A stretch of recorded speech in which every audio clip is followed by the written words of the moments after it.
This particular candidate, that is you. You won by 14 points. Well, I don't think the governor's ever forgiven me for standing with Donald Trump when the governor chose to take him on. What I would say is this. I got the same margin when I ran for this seat this time as Governor DeSantis did when he ran the first time. I'm not interested in setting petty political scores. My focus is running up the score for the people of the 6th congressional district. So I'm really not going to worry about what he has to say. Well, it's amazing to me that he would say that, though, publicly like that about you. You just won. Yeah, look, I mean, as I said yesterday, a bright star gets very shiny before it goes out. And I think that's what we're seeing in Florida. And you did stand by President Trump when Governor DeSantis wanted to run for president. I did. I was the second state legislator to endorse him, and it was very public when I did it. I'm the only Jewish Republican in the Florida legislature, so it was kind of a big deal. Well, thank you for doing what you're doing. You're welcome. All right, let's talk about the issues that you campaigned on and what you want to do now that you're in the House of Representatives. You campaigned on lowering insurance rates, on protecting Social Security and Medicare, on securing our nation's border. What are you going to do?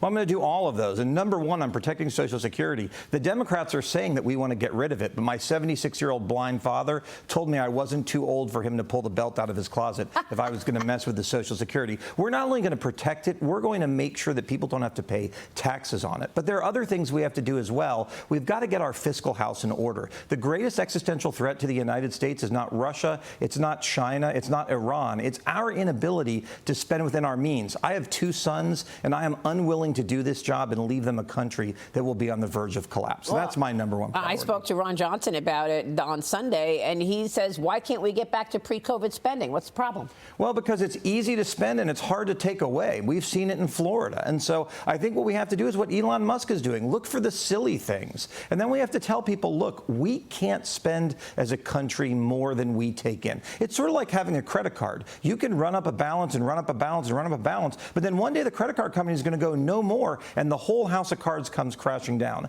I don't know when that will happen in the United States, but I know it will happen in my kids' lifetimes. And that's what I live in fear of every day, that my kids judge me for not having solved that problem. Well, yeah, I mean, we've got dates when Social Security is going to go insolvent, Medicare is going to go insolvent, Medicaid as well.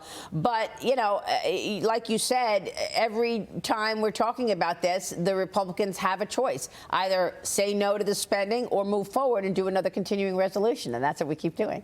Well, I hope not to do that. Look, I think if people focus more on the judgment of their kids in the long term than the judgment of the media or whoever in the short term, they'll make the right decision. We are sending a problem to our children, and most people serving in office are parents, and they have to think about how their kids will judge them when their public service is over. If we don't solve this problem, they won't judge them well. All right. Well, today markets are selling off because of the tariff plan. Investors need something to look forward to. One of those things is President Trump's promised tax cuts. That costs money. Are you going to vote for the tax cuts? Absolutely, because that's how you grow the economy. And look, if you look at tariffs, tariffs can be a way to replace how we get our revenue. You can go from income taxes to tariffs. Tariffs are basically a sales tax, but on foreign goods. And they also have the benefit of building up our economy at home with making sure we make these things at home. And then the last thing is we shouldn't depend on countries that could be our enemies for things that we need to operate. I learned this from COVID.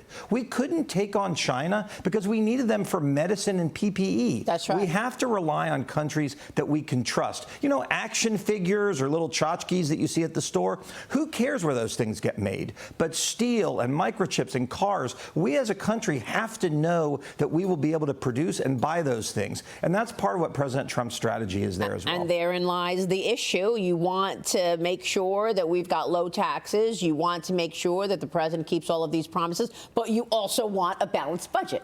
And you also want to make sure that you're getting the spending under control. It's just not easy to do. No, look, this is a problem that's been created over decades, and it's not going to take 5 minutes to solve it. But we have to put in place the structural solutions that will solve the problem. $2 trillion is a lot of money. 10 years ago, they used to measure the deficit in terms of hundreds of billions. Now we measure it in trillions. It's insane. We have to fix it, and President Trump's tackling it. Before you go, you mentioned a moment ago you're the one Jewish member in the House. What is your plan for anti-Semitism? The president is being tough on universities across the country, pulling federal funding if they have failed to actually stop this anti-Semitism across the country. What's the answer? I think that's part of it. Look, I'm now proud I get to be one of 4 in the U.S. House of Representatives, and I'm looking forward to working with my colleagues on this. What you see happen on college campuses would be unacceptable for any other racial group. And I'll tell you this, if you go to the Holocaust Museum and you look at the early galleries, you change those pictures from black and white to color and from German to English, and that's what it looks like on our college campuses today. It's unacceptable, and I'm very proud that President Trump's taking it on. It sure is unacceptable. Congressman, great to have you this morning. Thanks for having me. Thanks so much. Randy Fine here in studio. Quick